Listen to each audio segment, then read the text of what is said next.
Hello? It's working. Well, I've been really looking forward to this part of the conference. It's our opportunity to listen to some of our beneficiaries from different programs around the world. So I'm really honoured to hand over to Chris, who's going to be having a little chat with four different beneficiaries from around the world. So I'll pass over to you. Have you got one? I got one. You got one? Okay, well, I'll sit down then. I couldn't do both. I don't know how you are doing both. There they are. Hello, we can see you. And we are going to have all of them introduce themselves. What an honor to get to talk to the beneficiaries.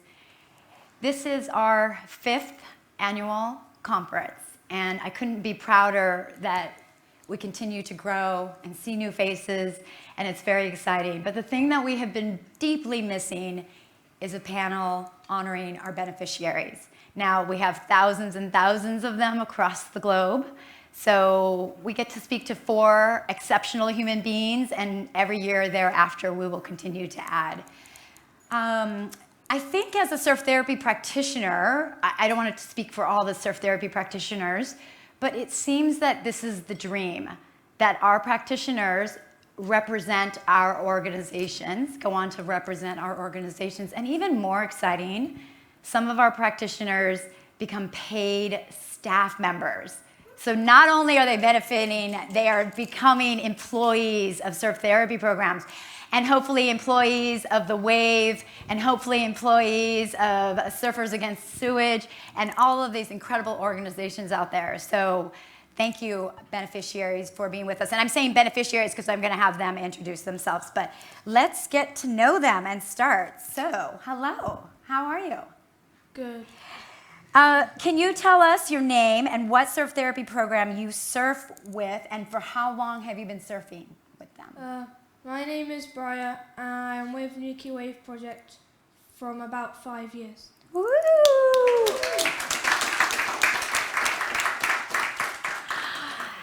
Welcome. And so from our online crew, I'm going to have to, spoil alert, call you by name. So sorry. Jamie, how are you? And who do you work with, and what do you do with them?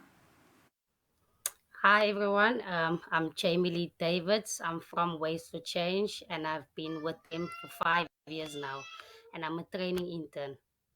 Woo! I think we know this, but Jamie, where is Waves for Change? It's in South Africa, Cape Town. You! All right. I wonder who else works for Waves for Change. Carlien, we saw you yesterday. We were lucky enough to be with you. Can you tell us who you're with and how long have you been with them, and what are you doing with your surf therapy program? Yes, I'm Carlien. I'm from the Netherlands. I'm from Surftherapie.nl, and we provide surf therapy for people with a brain injury, like stroke after accident, or a brain sickness. I started as a participant last year in September, and now since a few months I'm as a volunteer working for the program.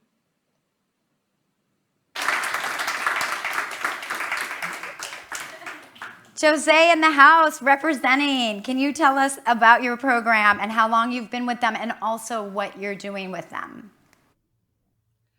Awesome. Hi guys, my name is Jose Peffer, and I'm also part of the Ways for Change family, and I've been with them for the past 5 years, and I'm a training intern, just like Jamie Lee.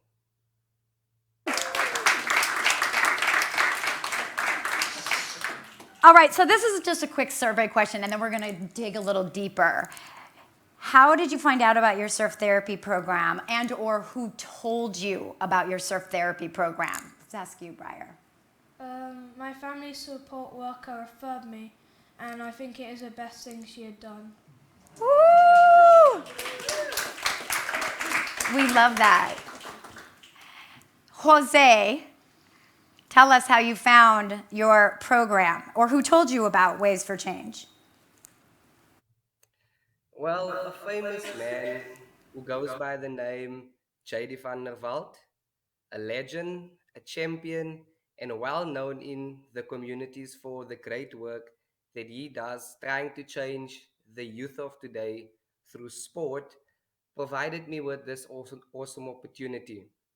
And a funny story, I can recall that Mr. van der Walt conducted my interview in my backyard. And the first question he asked me was, what do you think about changing lives? And my response was, only if it changes my life as well. And that's exactly what happened. Being part of Ways for Change has changed my life so much that today I can see how different, special, and unique I am, and how much I have to offer to the youth of today.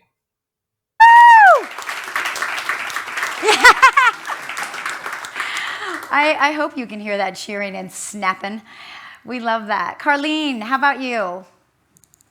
I just saw on social media about surftherapie.nl because 4 years ago I got a brain injury myself. Although I did a lot of rehabilitation, I still had several side effects, mainly seasickness from balance issues. And then I thought, well, maybe being on the sea helps my seasickness.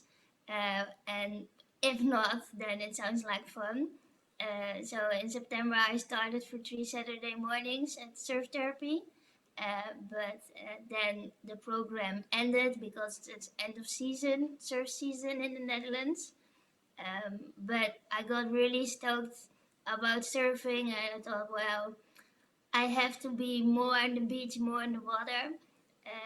So then I got into a reintroduction program from another NGO, and I was able to get a surf coach. And then I surfed the whole winter, and I got more stoked about it. My balance was improving, seasickness was improving, even mental health was improving. And then I thought, well, um, I can start thinking about job opportunities and what makes me the most happy, what's my most happy place where I can be myself, and that's the beach in the sea. So I called Thijs from Surf Therapy and then asked him if he needed an extra pair of hands. And that's where the whole new chapter in my life started, actually.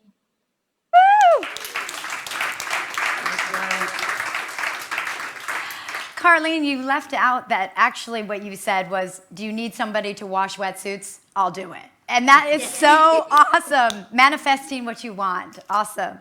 Jamie, how are you? Tell us, how did you find out about surf therapy? So after completing high school, my swimming coach actually approached the same man as Jose, J.D. van der Walt, and asked if I would be keen on joining Ways for Change. He told me it was a surf station and dealing with kids, teaching them how to surf.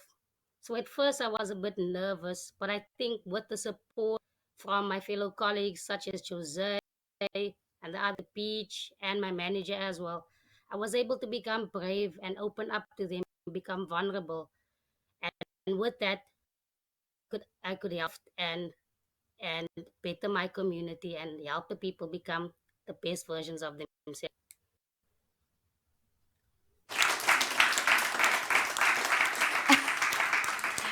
Jose, I asked that question. We did a survey a couple years ago, about 200 people. 65% said they found surf therapy through friends, through just recommendations.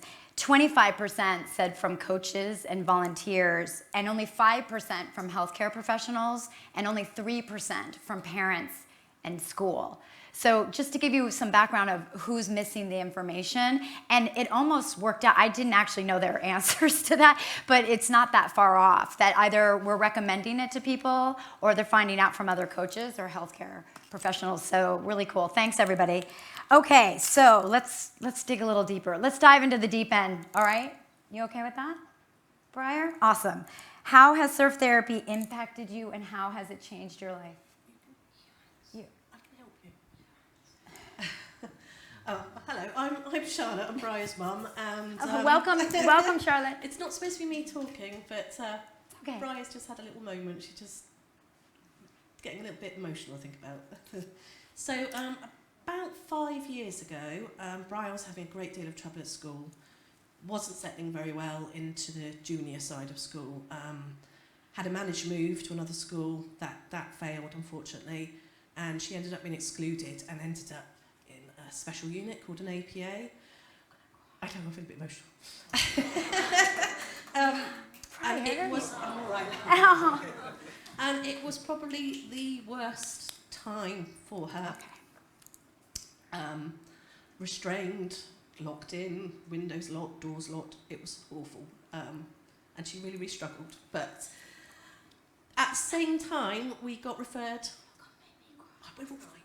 We got referred to the Wave Project by a family support worker, and it was the best thing ever because it helped to build Bryher's confidence. She'd lost all faith in any other adult. Couldn't trust anybody. Lost her friends, unfortunately, which was really hard. So the first session at the Wave Project was amazing because straight away she built relationships with adults, made new friends, and just so sorry. Thank you.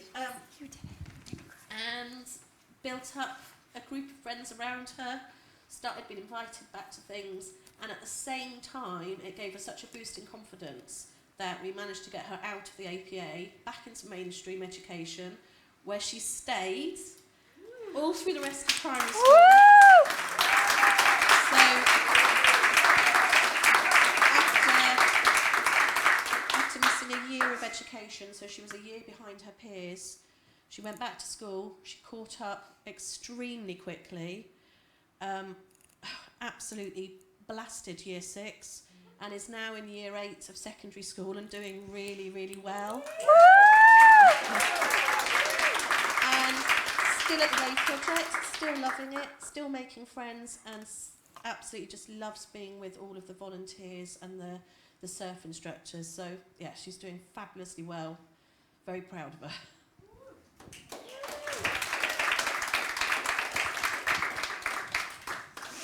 If anybody asks you if surf therapy is medicine, it's medicine. Thank you. Thanks for sharing that. Okay, Carlien, hi. How are you? How has surf therapy impacted you and or changed your life? Yes, I'm a little bit attached by the story, so I try to not be emotional. But surf therapy gave me a new purpose of life. Because my brain injury, I was not able or even allowed to work as a nurse anymore, which was a dream for me my whole life. Years I felt very useless and not meaningful to others. And because I'm now able at Surf Therapy to use my own experience to other people, to help them and inspire them, gives me more confidence, and the confidence gives back that I'm more open and more able to do things. That gives me a lot of purpose in my life, not only on the water but mainly in daily life. Surf therapy gives me a piece of my adventures and outgoing self back, the one that I've really missed, but also the person that integrates in the new version of myself, and that's the person I started to embrace more and more.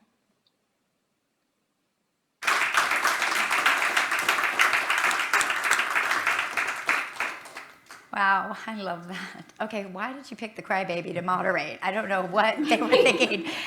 Jamie, will you share with us? Yeah, sure. So Personally, surf therapy has helped me be proud and open to who I am as a person. I have unlocked strengths, passions I didn't know I had within me. I would say surf therapy is helping me become the best version of myself. As well as professionally, surf therapy has contributed a lot to who I am today, where I am today. I've been on various courses to develop my skill set. I have been on summits where I had an opportunity to network with different people across South Africa and the world. Like at this moment, it's with the world, it's international through surf therapy, and it still contributes to the work I do, as well as personally, and I am grateful to be a part of it.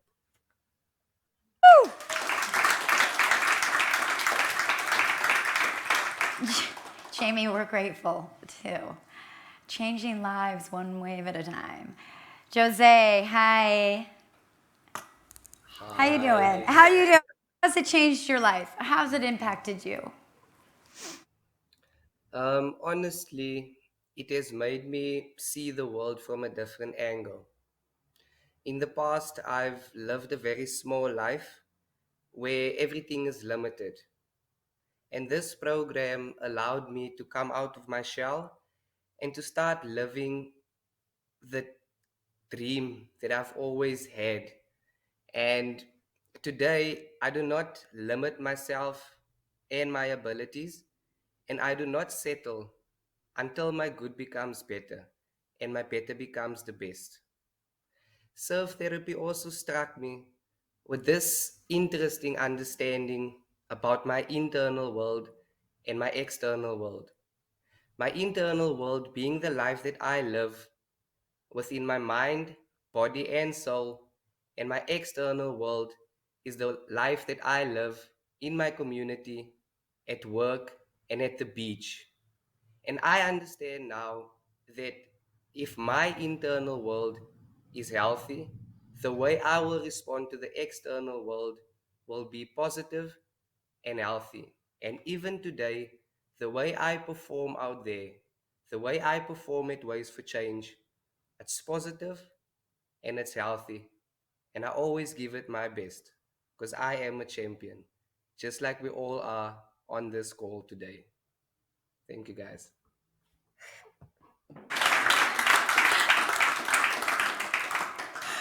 Oh my gosh. Oh boy. This idea that it's quite literally changing us internally, which of course then impacts us externally. So we really, not just ourselves, but the whole entire community is better off because of this. So thanks for sharing that. All right, how has surf therapy? I'm going to ask this. Some of you kind of answered it, but I'm going to ask Bryher specifically. How has surf therapy caused you to see yourself differently? I've built confidence and I've basically learned to accept who I am and stuff. You want to share who you are? Who are you? Me. Solely holy you. I love that. All right.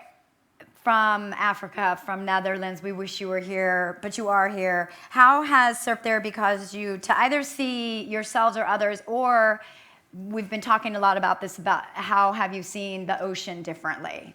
Because as what we're seeing across the board is that those benefiting from the ocean have an innate response to protect her.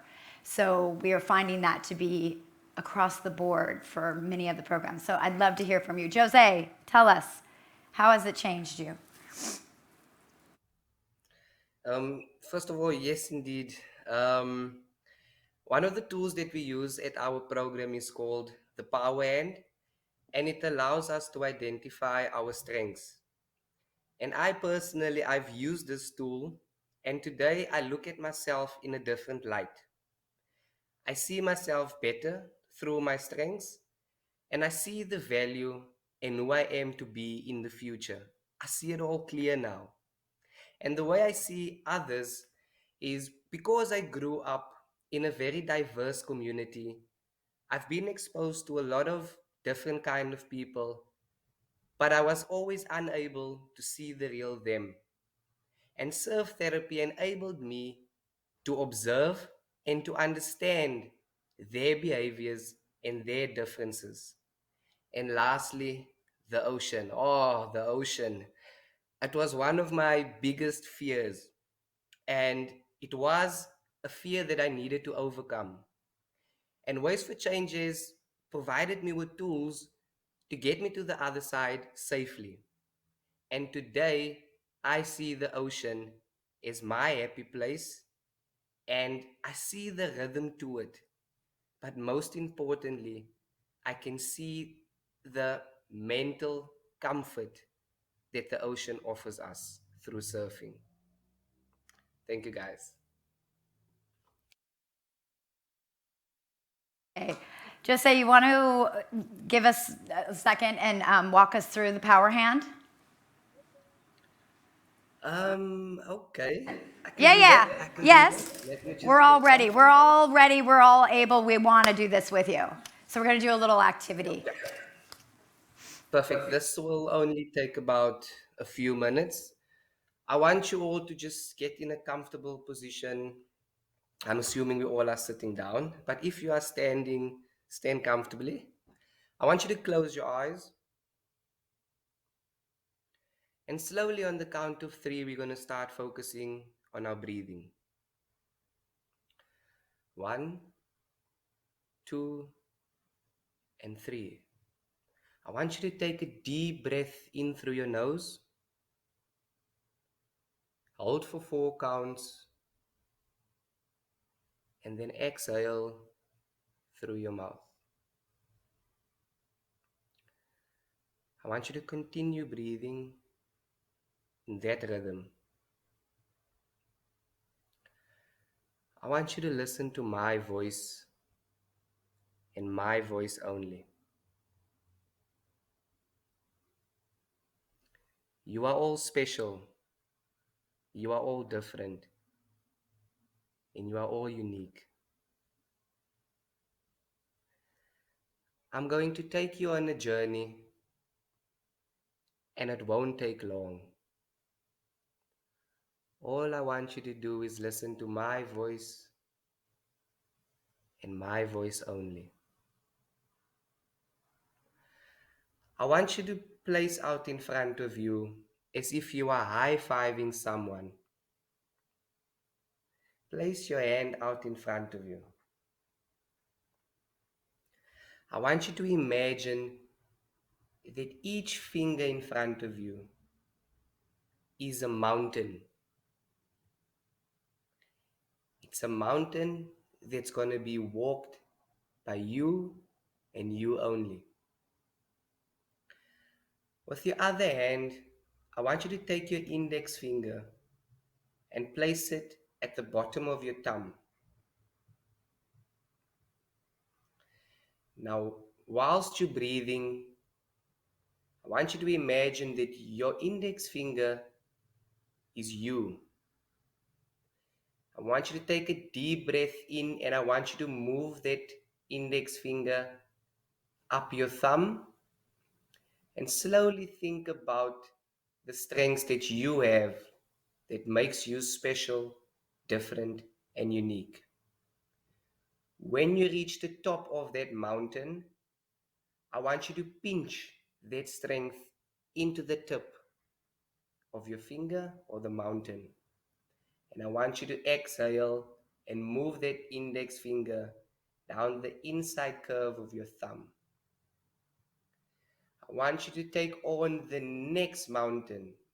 And as you breathe in, walk that mountain, moving your index finger up.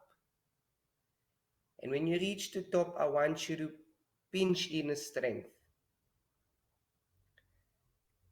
I want you to breathe out and walk down that mountain. Take your time. I want you to think about another strength and take a deep breath in and walk that mountain. In South Africa, it's called the Table Mountain. When you reach the top, I want you to pinch another strength into that mountain.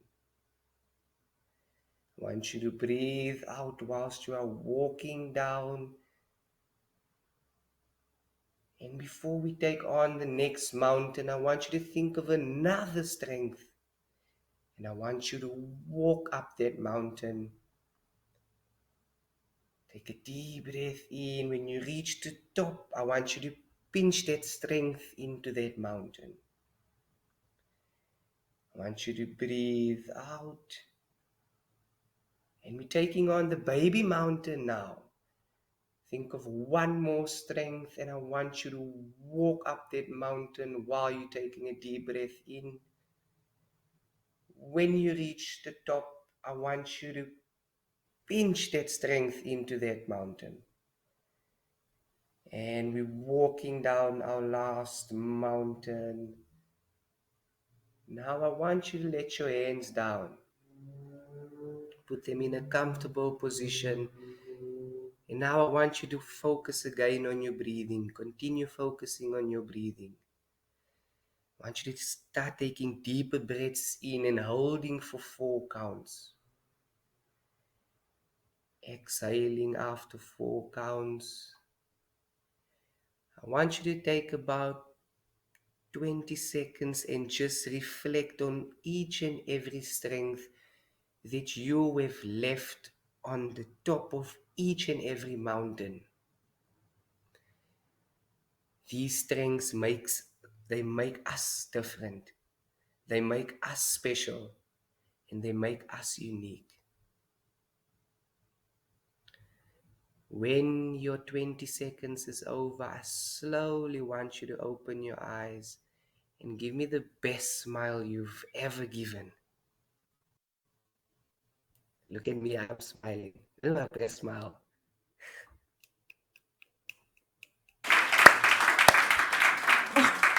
And that's the power end, guys. That's the power end. Words matter, and every time we say them, they are imprinted in our cells, in our brain. So I hope that you are all the time, every day, thinking of at least 5 things. That was hard. I'm just going to admit that wasn't as easy for me as I thought it would be. I've done the Powerhand before, but thinking of 5 things. And then kind of thinking, am I that? I don't know if I'm that, but I think I am. Thank you so much for walking us through that. Where were we? I don't even remember. Who feels better after that? Woo!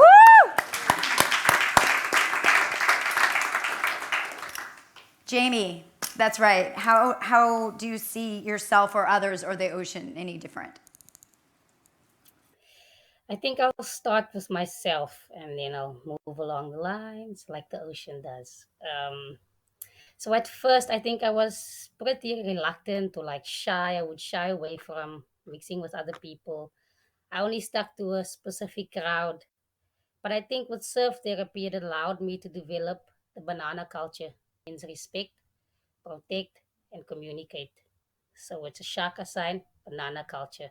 So that's what I do. I model this culture out to everyone I meet now, and I believe by doing that, I'm able to make someone else's day better just by being nice, humble, and respectful towards that person. With others, how has it made me see others differently?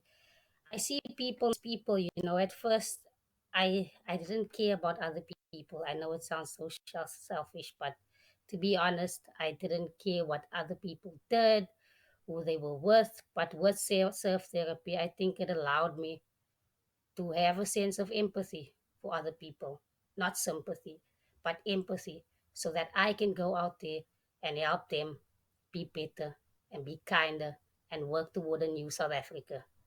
The ocean, yeah, like Jose said, it was one of our biggest growing up.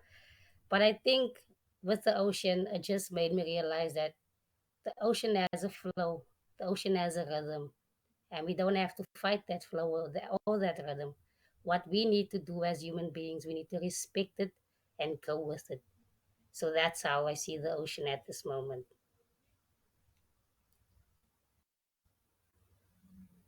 Fight it.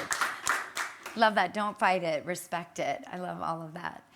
Carlien, hi. How do you see yourself? You answered it a little bit, but can you elaborate a little bit more? By the way, Carlien's first language is not English. You are fabulous, my friend, fabulous.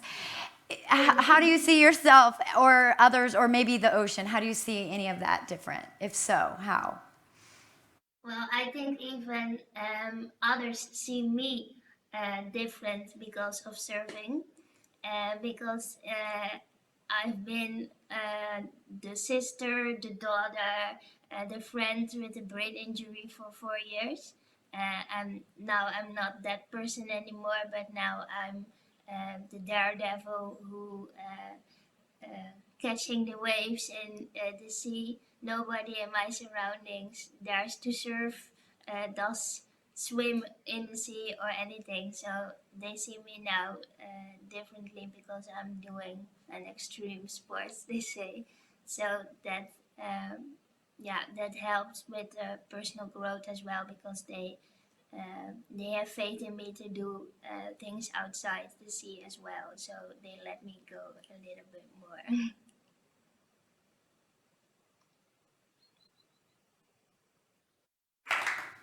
Surf therapy programs around the globe are prioritizing the most underserved populations. So imagine these underserved populations, how they feel when they identify now as surfers. How cool are surfers? We're cool. Thank you, Carlien. I love that. Yeah, Jose. All right, Bryher, this is for you. Okay, as a beneficiary, as someone who has been surfing for 5 years with the Wave Project, if somebody was feeling really nervous to go surfing, what would your advice be to them? I've put the first time the wave hits you, you'll have a brain freeze. But when you get in and stand up on the surfboard, it's the best feeling in the world, and you forget all your problems, including the reason you're there and your brain freeze. You'll have the biggest picture-worthy smile on your face.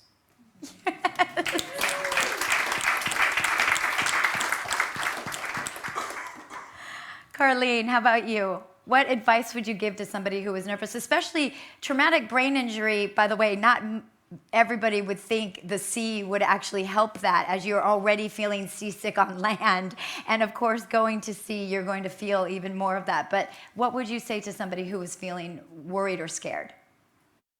Well, in the beginning, I always say, well, if I'm able to do it, you're able to do it 100% more.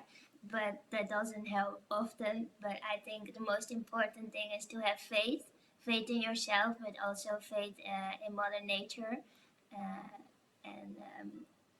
And you can't hold the waves, but you can learn how to surf. It's really cliche, I know, but it's true. And if you have faith and trust, then you are able to learn it as well, and you will success. Advice. Woo! Great advice.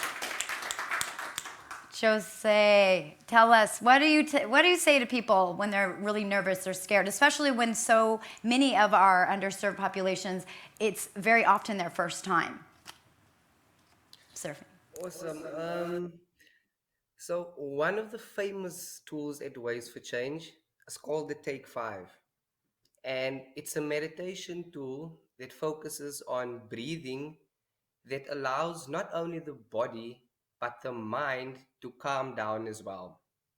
So I would take them on a journey, as I like to say. And with them, I would focus on breathing and visualizing. Only once they have seen themselves on that wave would they then believe that they can do it.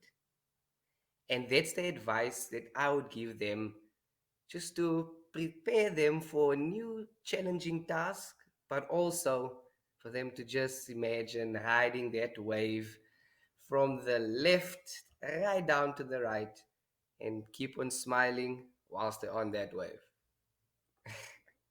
Thanks, guys. Jamie, hi. What advice would you give somebody who's nervous? So firstly, what I would tell them is to imagine lives as challenges and barriers in their lives, And for them to overcome those challenges and barriers, they actually have to ride the wave. So what my advice would be to them is to, even if you fall 99 times, make sure that you get up 100 times, because we always bounce back from challenges and things that get us in our lives. We don't give up.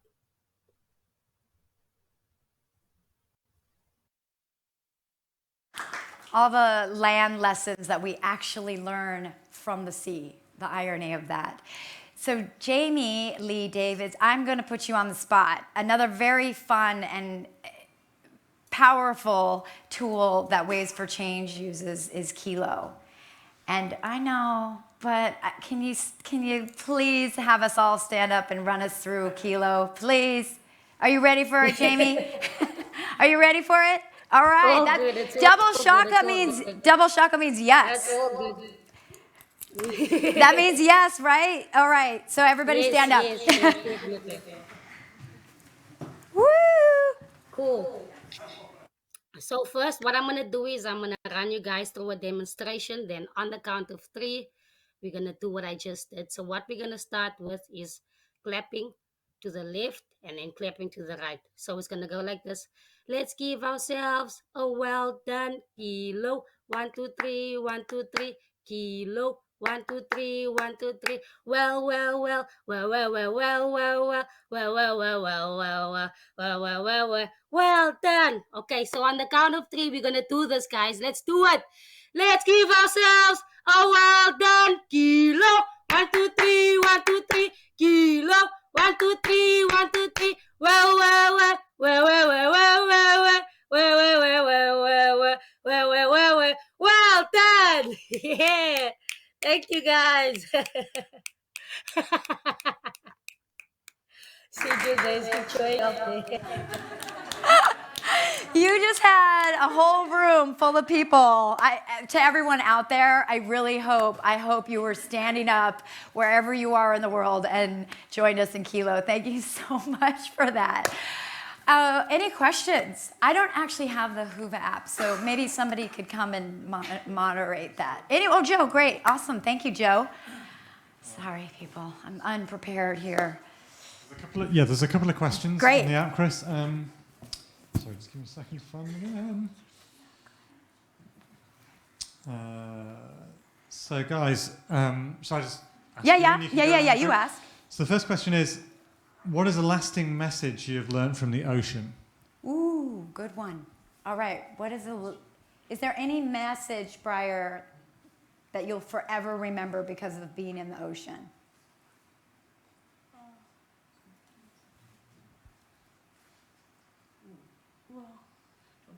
You want a moment? We'll go to Carlien. Okay, you guys. Well, luckily I wrote a good face down. Oh. Wait, Carlien, what did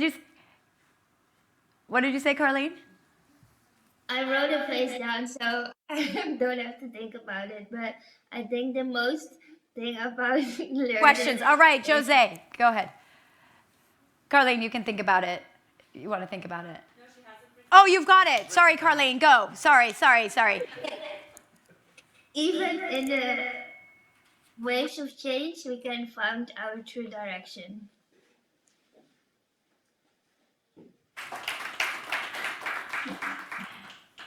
Jose. For me, I would say no matter how many times a wave hits you down, you always get back up, because I am resilient and nothing will ever keep me down. And I take those big waves I surf as barriers and challenges in my life, and I just try to hit that lip as hard as I can. I do fall off sometimes, but I always get back up. Woo! And that's the message. Jamie, how about you? I think for me it's more mental. So the ocean is, I feel like it's very healing to me. Whenever I'm having a bad day, that's my go-to place. If I'm even feeling sick, if I have flu, it doesn't matter. I would go to the ocean. So for me, I would say the ocean is like a cabin in the woods for me. It's my peace, it's my calm through the storm, it's my serenity. Yeah.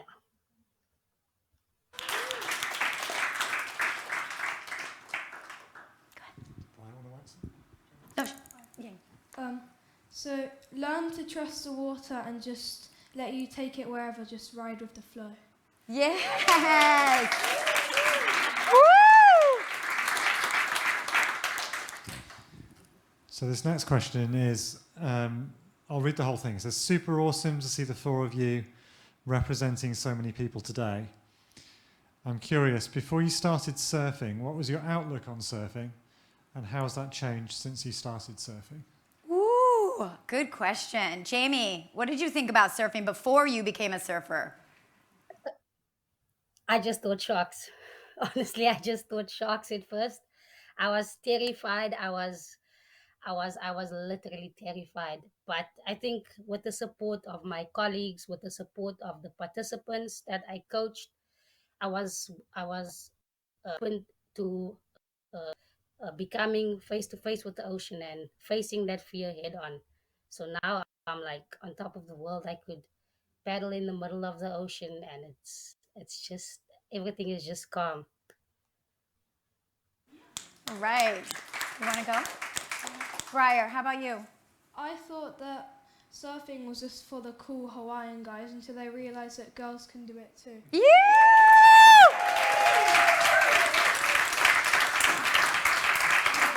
Yes, girls can do it too.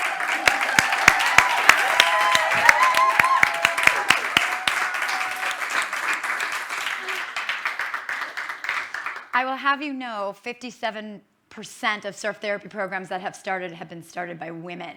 So go girls. Carlien, how about you? Well, I didn't know that you are able to surf in the Netherlands. So Dutchies can do it too. Yeah. Jose. For me, I always used to think that surfing is for the rich guys, and a local boy like myself would never get the opportunity to experience the rush of surfing. But when Mr. Van der Walt conducted that professional interview in the back of my yard, I thought to myself, there ain't no way I'm letting this down. I took the offer and I made the best out of it. And today I'm surfing 4 or 5 foot waves. That's big, and it crushes me sometimes. So a local boy like me, if I can do it, everyone in South Africa can do it. And I encourage people to try it out because the rush of surfing it's an awesome thing to experience. And the memory lives on forever up here.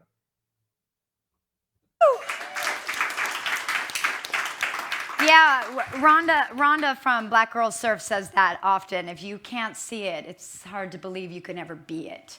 So it's very important to be models and role models, and all of you are role models for others out there. So thank you for doing that. Any more questions? Yeah, awesome answers. Yeah. Woo! So yeah, another question. I would love to start this journey of helping people through surf therapy. As a person without experience in surf therapy like me, what advice would you give me? What do you value the most in surf therapists? I thank you deeply for your wonderful testimonials. Ooh, that's heavy. So what advice would you give to a new surf therapist? What advice? Okay. Just what advice would you give to someone who wants to be a surf therapist? Yeah, right. Oh, that's a great that's a great question, because the three right here from the Netherlands and South Africa have become surf therapy practitioners. So can you please give advice on perhaps going into a career of surf therapy practitioners? That's great. That's a great question. Carlien, go ask to clean wetsuits. That's your answer. What is your answer, Carlien? Yeah, I think it's a really hard question, but I think the most important thing is that you feel it in your heart. So if you're really passionate about it, then follow your heart, follow your blue mind, and stick to yourself and stick to your values. You can learn from other organizations, but I think the most important thing is that you, yeah, stick to yourself and do it your own way. Yeah.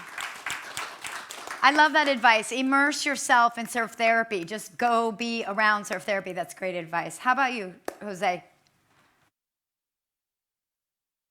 I would say patience. Be patient, and it will all work out after some time.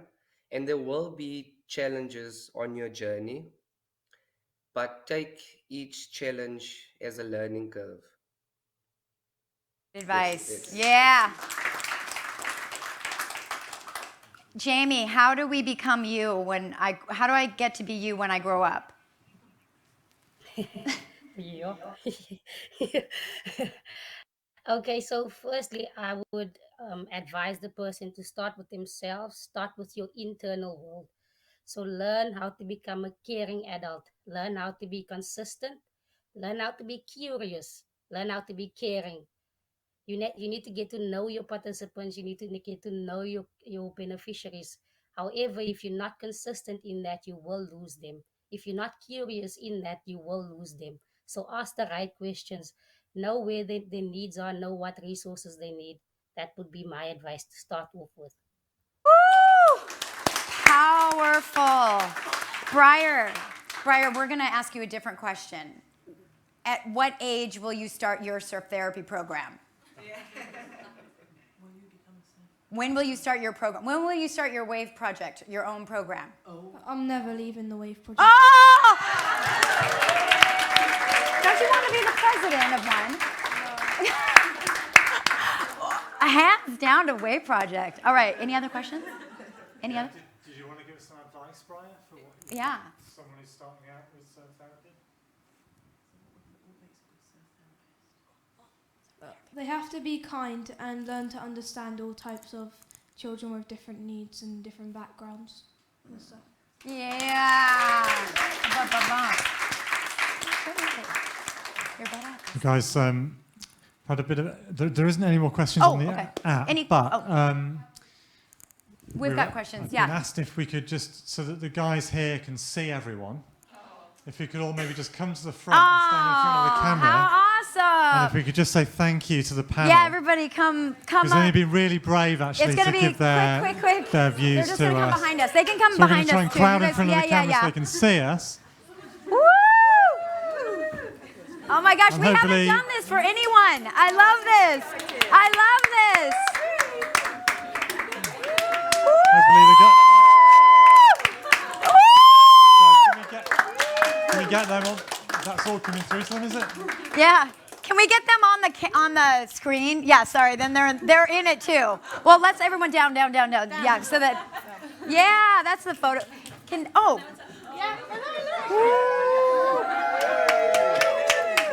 But we want our we want the beneficiaries on there. Can the beneficiaries go on there? Yeah, that's what we want. We don't want ourselves. Yeah. Woo! Woo! Okay. Yeah. I'm gonna skip. Woo! Yeah. Thank everyone. Thank you. Okay, we didn't do that for any other panel, just saying. Obviously, this was the best panel with these speakers. Are there any more questions? I think that's it. Okay, so I just want to say very, very quickly, Jamie, Jose, Carlien, and Bryher, it is truly, truly an honor to be in your presence, to be on earth while you are all alive so that we can bask in your greatness and your sunshine. And the world's better because of you. So thank you so much.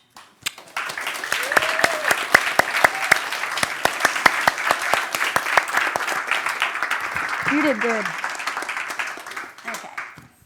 Thank you. Bye, everybody. No, we're not done, but bye. Bye, Africa. Bye, Netherlands. Thank you very much, everyone. Take care.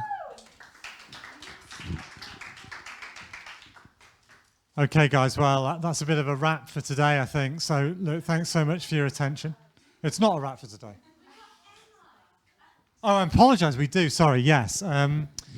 It's not a wrap for today. Come back. So, as Becky mentioned earlier, Emma is going to finish. I think there's a lot of requests for this yesterday that she just finishes off her really interesting talk about her programme. And I think everyone's keen to take questions, to ask you some questions, Emma, about your work. So if you want to come back up, I'll hand it back over to you. Thank you.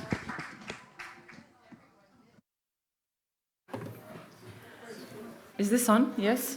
Yeah. So I feel really grateful, to be able to have the opportunity to finish what I started talking about yesterday.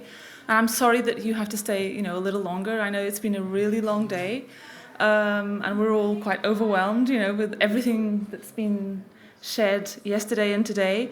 And honestly, just after this panel, I myself, I'm feeling a little bit sort of overwhelmed, because I think that at the end of my very short presentation that I promised I'll do today, just to finish what I was trying to share yesterday, I'm going to talk to you about the Wave by Waves Children's Forum, which is, giving voice to these children, or to the participants in general, but giving voice to children, I think, is a very humbling experience for us, and I think, deeply important if we're, basically wanting to help them. So I'm going to move forward very quickly with everything I ran yesterday. And basically, a few people came up to me to ask a little, not a little, quite a few questions about this idea of having an action reflection model applied, thinking mainly about the team. So my view is, sorry, I'm moving this, I hope I don't go, there's no quick fix, etc. Is that I don't want to say this in too much of a raw way, but the more disturbed your population is, the more you have to care for your team. Because doing work in the area of trauma takes huge responsibility and can take a huge toll on any adult. Just because you want to work in this area, it doesn't mean, wanting to work in this area is the first thing, having that drive and that passion. But I think you have to be very conscious of the impact it can have on you. And I also think that us as organizations, working with teams that work in trauma-informed care, we have a responsibility towards our teams. And the best care we give to our teams, the best care our teams will deliver to our participants. And I think there's a very direct link in between those two elements. I changed this slide because yesterday someone was asking me where this came from. It was not produced by us. Beacon has amazing resources online that sort of summarize sometimes years of real deep understanding about child development, trauma. They have some very useful resources for teams, so I would advise you to look them up if you don't know about them. So I was telling you about our intervention model. We no longer do just surf therapy. This is not the intervention model. This is actually the action reflection model. And I'm not going to go through it again, but it's, these three things work together. If we were always in action and never thinking about what we're doing, we would probably go crazy in one way. If we were always just reflecting like we are today and we never went back to the beach and, actually were living the experience, we would become, very, crazy, I suppose, in another way. One of the words that I've most heard these 2 days, and I think Joe mentioned that yesterday, is really consistency. And that has been from day one of our main pillars, and I'd just like to underline that. And we go through our pillars every year to make sure that we're not just having nice words up on the table, and that just as several people have said throughout these 2 days, that we are true to our words. So I think we need to be honest about what we are delivering. We need time. There's no quick fix, I suppose. We need predictability, especially in the area of trauma. This is extremely important. Someone was asking me today if they can visit the project, and of course you're very, very welcome, but we are very cautious about people visiting the sessions, for instance, because kids have been through, so many changes and unexpected people coming in of their lives, coming out, and they connect very quickly. So if you come and do a session with us, they might, really bond with you, and then the next week you're not there. So we totally understand that people would want to visit the program, but we are quite demanding with our volunteers that you have to have a certain level of commitment to the project. Our basic year-round groups run for 30 sessions throughout the school year, and the minimum commitment for a volunteer is 3 months. Intentionality is a big pillar for us. I am here with you today, and I am interested in who you are and what you have to say. And through that, I hope that you will also be interested in who I am and what I have to say and give to you. So in one of our trainings, we sort of came up with this definition of intentionality. In that moment, in that day, in that moment, I'm here with you. I'm not, my mind is not somewhere else. And this year, we added authenticity, which a lot of people have also mentioned. It was very beautiful, Joe, to start the conference with your outpour of emotion because of Lenny. Honestly, I think it really set, the tone for how honest we are with what we're doing. So I'd like to thank you for that. And Lenny has stayed here in my mind, so it's quite amazing. So these are our principles of our sessions: physical and emotional safety. I'll run through them, and I'd love to talk to you about them, but I think I don't have time. So if anybody has any questions afterwards, it took us quite some time to reach these principles. The principles of the sessions: first and foremost, physical safety. If people are not safe physically, it's difficult to trust, to bond, etc. And emotional safety, respect for oneself and for others. So it's just not just respect for the other person, but also making sure that you're comfortable with what you're doing. Positive reinforcement, believing in the power of dialogue. Talking about things will very much likely make them better. Non-violence. This is a big one for us, especially in the first weeks of a new group. Violence just comes up. Kids carry violence inside them all the time, and they try and act it in sessions. It's normal. They call names to each other. They say racist remarks. Whatever.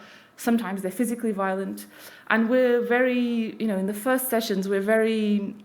They hate it because we don't let it go through. We stop everything we're doing, and we say, look, that's not nice. We don't talk like that here. And then a lot of times they say, oh, but he's my friend. Don't worry, we talk like that. He's my friend.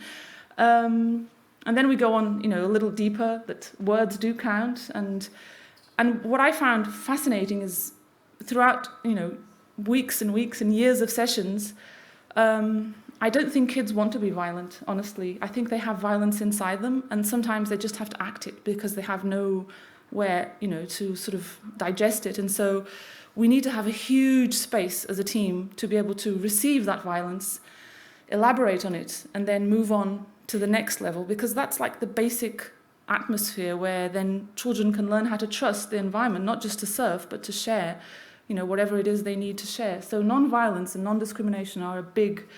the principles of non-violent communication. If you haven't been to that website, it's amazing, with a lot of resources of how to work with groups using non-violent communication.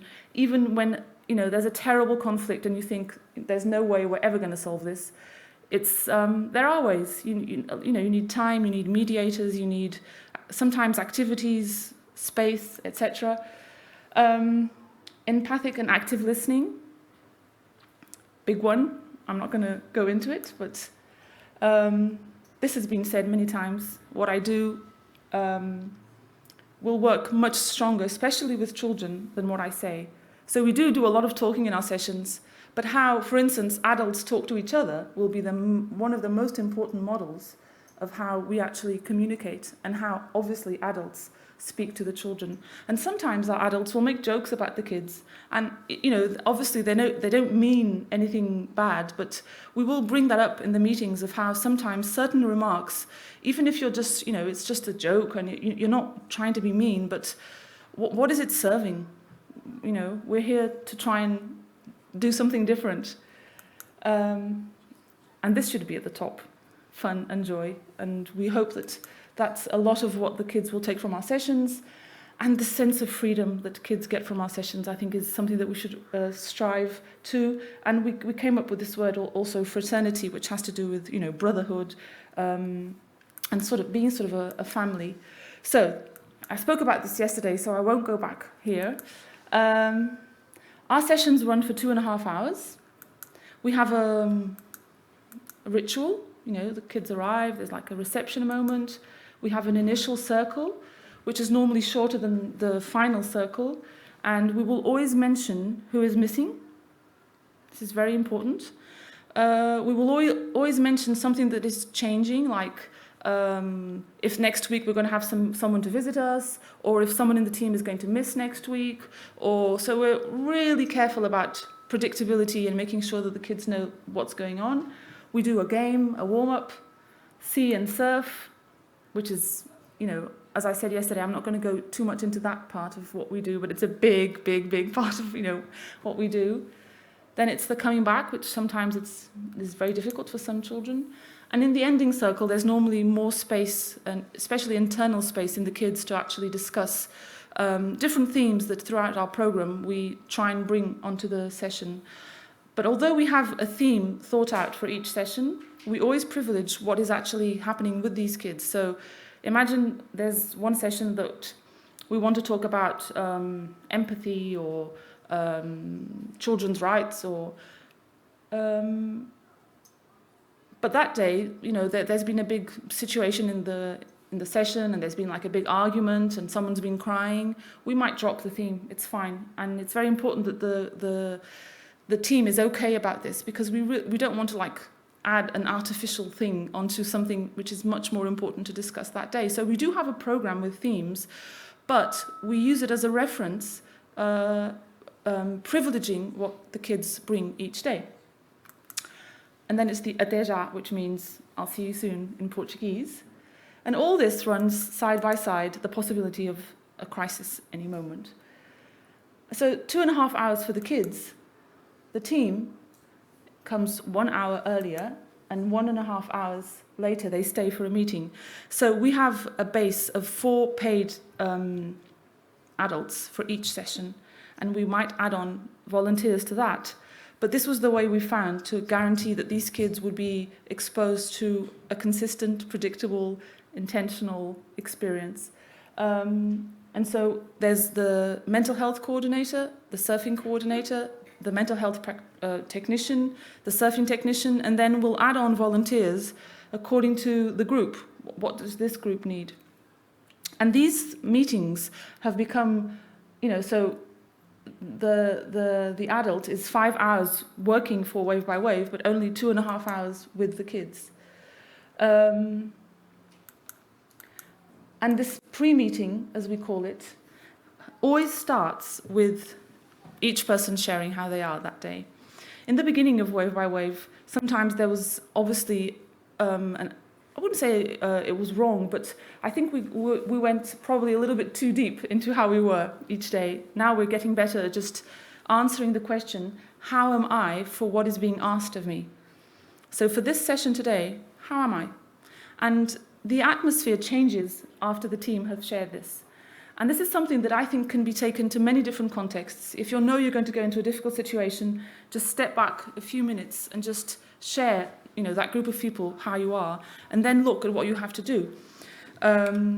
So it sounds very simple. I find it an extremely powerful tool to make sure that that group of adults that are going to be for 2.5 hours with, those kids are going to be, connected, engaged, and also empathic with each other. Because if someone says, look, I'm here, I'm present, but if I could not go in the ocean today because I've had a really bad back or whatever, and it actually allows the team to miss less than they would, I think, if they couldn't be so honest about how they are.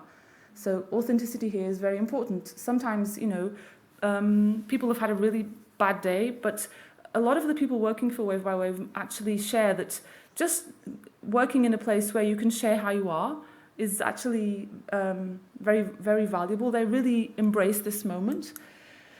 Then we will go through the session plan, and then we will take some time to talk about the kids one by one. Sometimes there's this one kid will take up all the time. But we try in every meeting to at least say one thing about every kid, even if it's just sometimes saying their name, because obviously we are very aware that the invisible kids sometimes are the ones that need, the most help. But we really try on the session before just to say their names and see what comes up, what's worrying us, if there's any strategy we're going to use in case of a crisis, etc. And then there's the logistics for the session, getting the boards ready, etc. Sometimes we start out doing that, and then we sit down and share. And then we added on this year, which is finishing the meeting 5 minutes earlier and allowing every adult to have their little moment of zen. For some people, it's going to have a coffee. For some people, it's just listening to a little bit of music. For some people, but it's after you've been in the team meeting, you have just a little bit of time for yourself, and then the kids will arrive. The purpose, to create space so that people have, and in some teams then they bring cakes or they bring whatever time the session is, but to create space, emotional space for what's about to happen. And then the post meeting, we call it balanço. It's like, we're going to go through this experience we've just been through. It's, we always start with the tidying up of the boards and bringing all the material in and washing the wetsuits, etc. But it's interesting because when this is happening, I think there's also another sort of tidying up which starts to happen, which is tidying up what happened in that session. And a lot of conversation goes on, while we're tidying up surfing boards and etc. So, and we have to clean up the space, we're cleaning floors and bathrooms, etc. And then we sit down, and if this takes on too long, we're really careful to make sure that these time limits are more or less respected, because a lot of times the team will resist sitting down to talk. It's normal. Sometimes the experience has been so overwhelming that people don't actually want to sit down and talk about it, because sometimes it's hard and they just want, sometimes they want to go away without sitting down.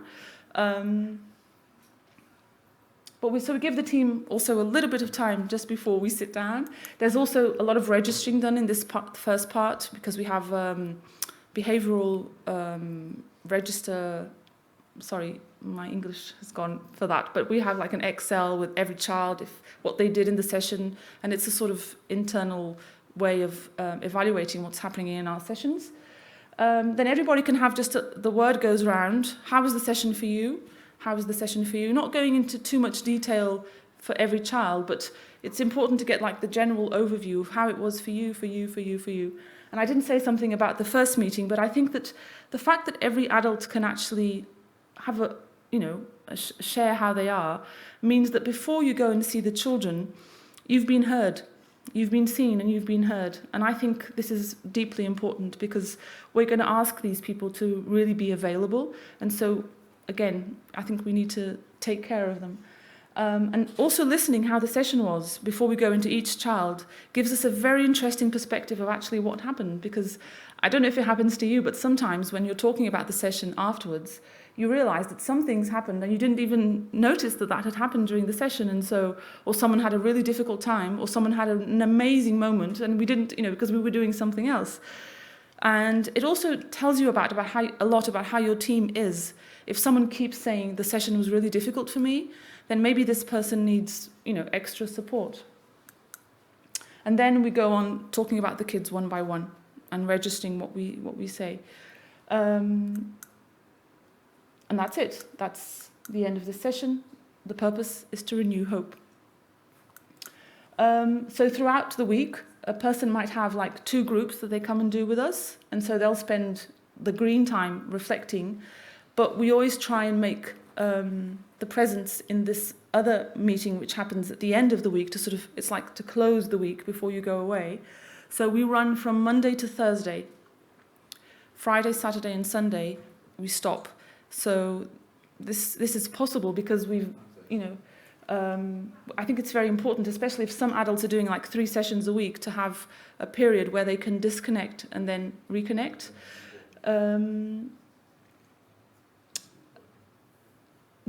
So when people sign up to work with us, the hours include, these hours and the team meeting. So if someone misses the team meeting once, okay, we understand sometimes people might have, something to do, but you really have to be in this meeting, because this is where we join, everybody together, all the sessions.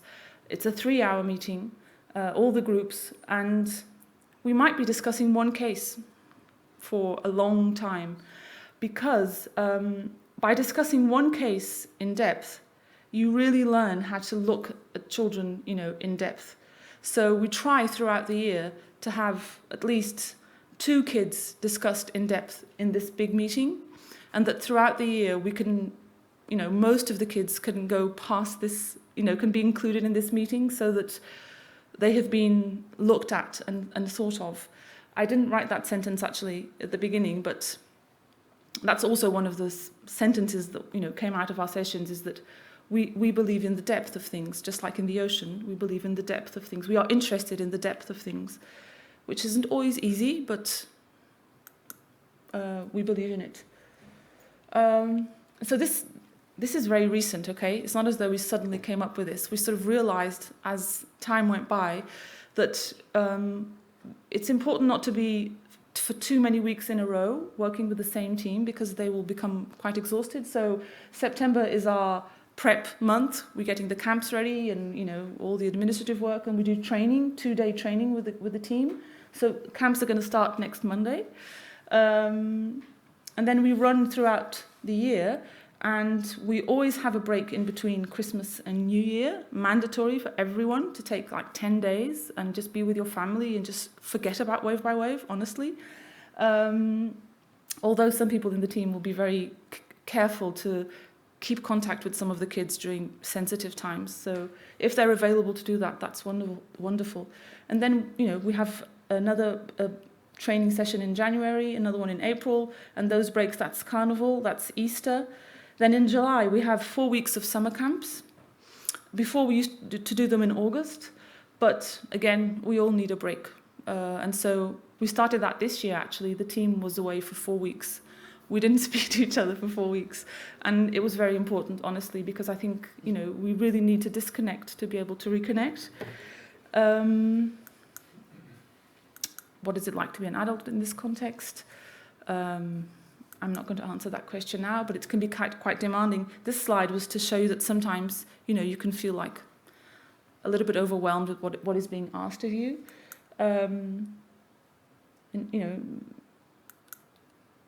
Being very aware of what is your therapeutic space is something that we talk about a lot with our adults.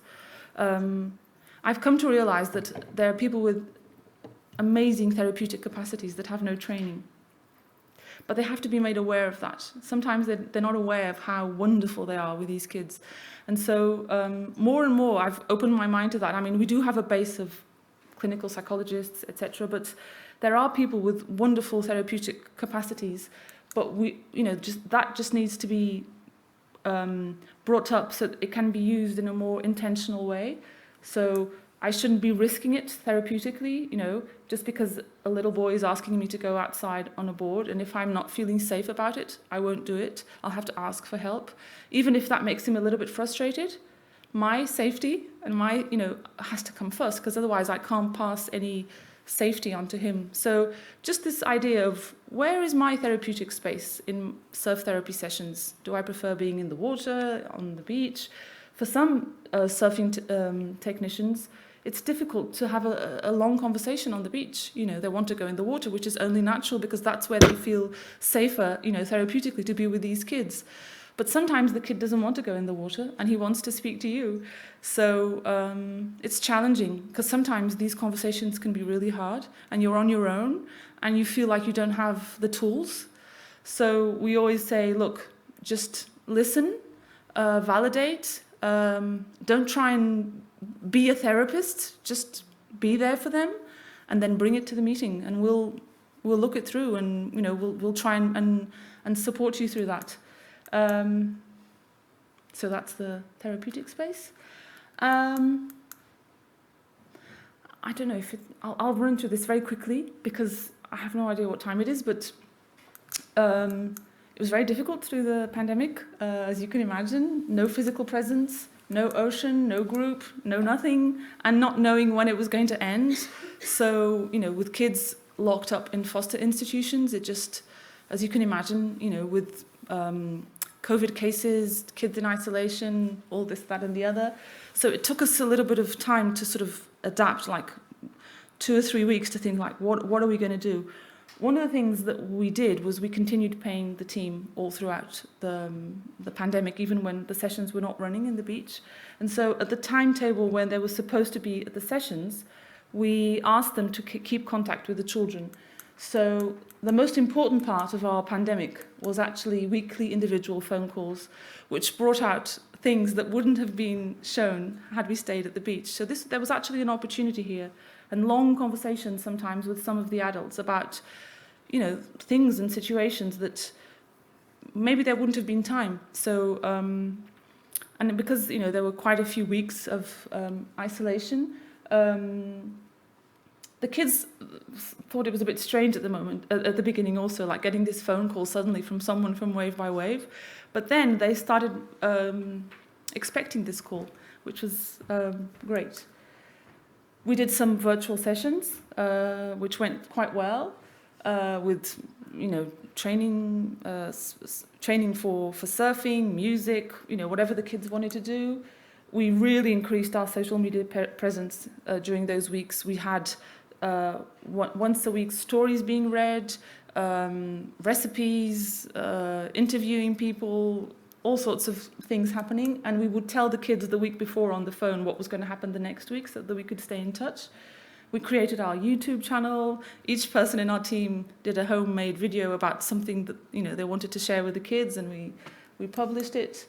And as soon as we were allowed to, we did visits to the foster institutions, even though a lot of times we couldn't go in yet. We would stand outside and wave and say, we will be back together soon.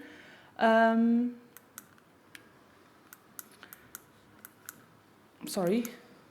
And then finally we were back in the ocean after the pandemic, and there's nothing like being back in the ocean. At the moment, we want to, one of our next goals is to increase empowerment of these kids.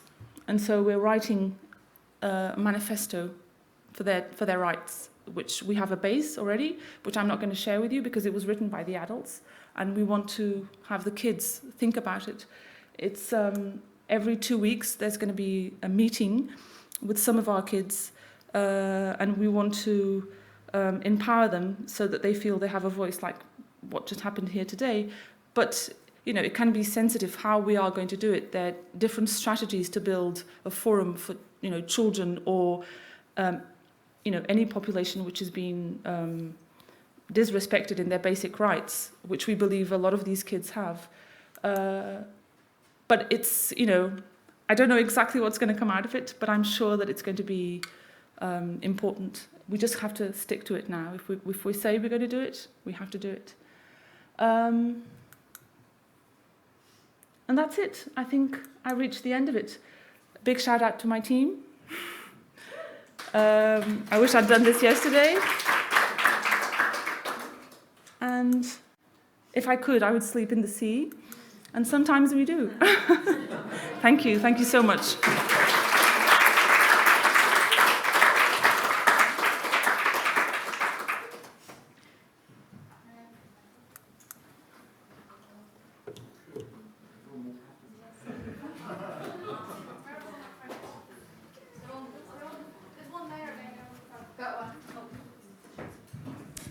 Hello. Thank you so much, Emma. That was amazing. Thanks for finishing, for telling us the rest of your presentation. I think all of us really wanted to hear it. Thank you. All right, I'm going to go into Hoover. Is anyone here in the audience have any questions for Emma? Yes. Wait, thank you. That was really great. Thank you for finishing. That was Thank you for staying. Honestly. It's kind of a really broad question, and I don't know whether it's something you're concerned with at the stage you're at, was within the context of how severe kind of the issues with kids out of homes and being in the institution, how long you work with the individual. Mm-hmm. how do you see, what's the future for more or the same kind of replicated? And just kind of like, what's your thoughts on kind of how you're going to grow, or if you want to, or if that's a concern? So your question has to do with the Like the duration of time that the kids are with us? Yeah, and then how that translates into, if it's a concern of yours, accessing more people. That's such a great question, because it was very, honestly, painful. I remember the first time we said, we don't have a space for this child. We can't take any more children, because, you know, we went up to like 83 children every week in these sessions, and you know, it was too much for what we could do. I mean, I think that year we delivered, you know, a good program, but in the meantime, we also started the program up north. So in Cascais, it came down to 50 kids, 5 groups, and in Gaia we have 20 kids. And September is the month where we have to make these decisions: who's going to continue, who we're going to bring in, etc. And we really need to look at each situation one by one, honestly, because sometimes what we notice is that the foster institution will say to us, oh, but this year she wants to do gymnastics. She doesn't want to continue doing wave by wave. And we have a job here, because the summer has gone by, making sure this is exactly what's happening. So the first thing we do is we really invest in September in meeting with all of these foster institutions, and making sure that the kids that already are in the program can continue, want to continue, will continue, what's their timetable, one by one, and that's how we start sort of forming the groups. So the first thing we would do is to, you know, go and sort of rescue the ones that are already wave by wave. One of the most wonderful things that happens in wave by wave, it's happening this year, is that sometimes the kids might be 2 years away from the program, and then they come back. Like it's happening this year with 2 or 3 of the kids that I used to do camps with. And they've grown in the meantime, but that's how we work. Sometimes it's difficult to explain this to funders, like, but you could be helping more kids, but it's not about quantity, honestly. It's really about, you know, each kid. So I don't know if that answers your question, but how we make decisions is we start out by looking at, you know, the kids that are already connected to us, and then we will have, you know, requests to bring on more children. Very occasionally, a request comes in the middle of the year when the group's are already closed, and we open an exception, because we're not working with machines, you know, we're working with people, and so we speak to the team and, you know, we explain why, and if the team is okay, then a new kid comes in, and suddenly we might have 11 children and not 10, but for that case, it was really important to accept that child.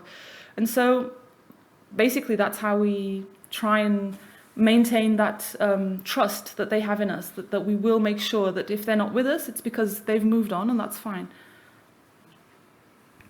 Thank you, Emma. I have 2 more questions in the audience over here. Do you want me to read it? Yeah?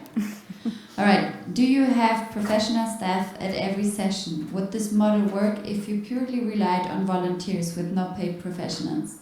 That's a very good question. I don't think it would, honestly. So when we do our annual budgets, you know, 80% is to pay staff. But we do believe that if we're trying to repair relationships, you know, we can't just keep replacing adults. That would be wrong. It doesn't mean, honestly, it doesn't mean that you know, the surfing and the atmosphere that our sessions create wouldn't be very positive for them, but our ambition is to really create a therapeutic experience, and for that we need to stabilize, you know, the team. So we have 4 paid adults in every session, and then we might add on volunteers. Again, volunteers that have a minimum 3-month commitment to that group. Ideally, volunteers that do a group for 1 year, and they exist. There are people out there that want to come and volunteer for 1 year in one of our sessions. And we've had amazing people volunteer for 1 year, 2 years, and then they've become members of the team. So I was talking to Joe about that yesterday. I don't want to lose the volunteer side of the work we do. I think there's something about volunteers which is, you know, irreplaceable, magic. You know, it's really important, honestly. COVID made us bring down all the numbers, so we had to reduce the sessions to 8 people. So they were like sorry, not 8 people, 6 to 8 kids and maximum 4 adults, so maximum 12 people in the groups. So we've stopped having volunteers for quite some time, and we're hoping to get back. Thank you, Emma. I think that answered the question. I'm going to just... Hello. Hi. So it's kind of related to the last question, because it sounds like sometimes they'll finish the programme and then come back a few years later. And so my question is around endings. How do you manage clear, predictable, boundaried endings for the young people, and also helping the staff to manage those endings? That's a very good question, and I think honestly there are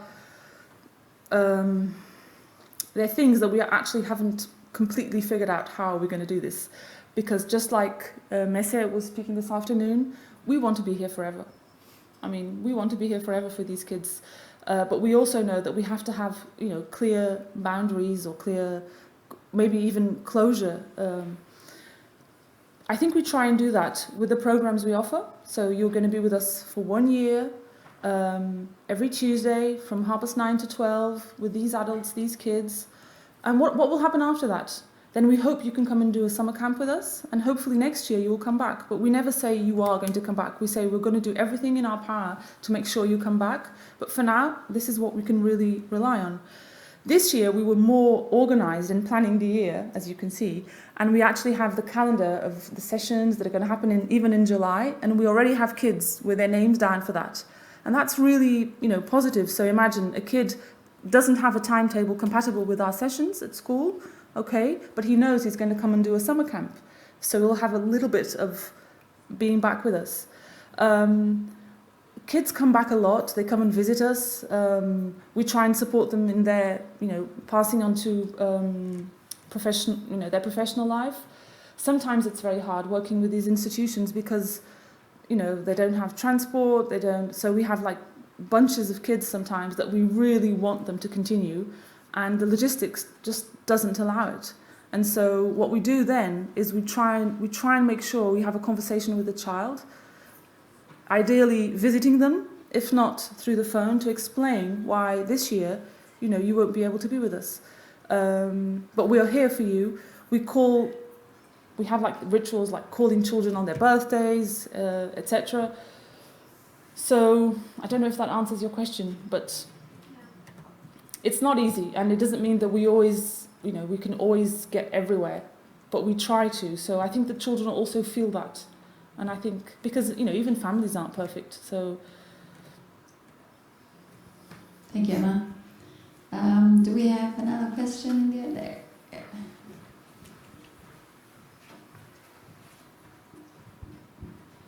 This is probably a boring question, but I'm just wondering, you have a big plan set out till next year. So how do you organise your Excel sheet or your forms in the background? It's probably... No. But I'm sorry, I didn't get the question. Our forms are... So you know how you have a plan of who's coming and when they're coming? Mm-hmm. And so do you have a system that you use? Well, because when we... the sessions are going to start next week, and we know the kids that are going to do the Monday morning session, and there will be the same kids throughout the whole year. So it's the same 10 kids. Oh, sorry. It's the same, but just because you're behind the... and I can't see you. So we work with the same group of 10 children throughout that year, you see. So that's how we organise it. No. So it's a very particular... It's really migrating onto the beach, the principles of group therapy that I used to do in a hospital, using art and painting, and then I sort of migrated the same concept onto the beach. So, you know, kids might visit us, etc., but they're, you know, we're creating a group and working, you know, in the basic foundations of group therapy, yeah. Thanks, Emma. And one last comment on the Hoover app. Just a comment, I have worked in a major trauma unit, acute setting in hospital, and we were dealing with many people with mental health issues. I think that check-in with the team members would have been so beneficial for us Thank you so much for sharing the way you deliver your program. Thank you. Thank you so much. Thank you for your time, guys. Thank you.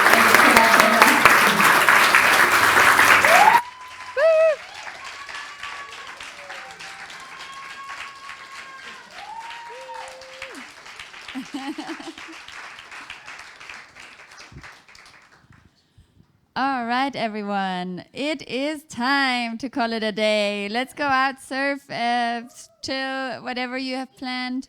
And we'll see you around 7 at Stables Pizza. Yay!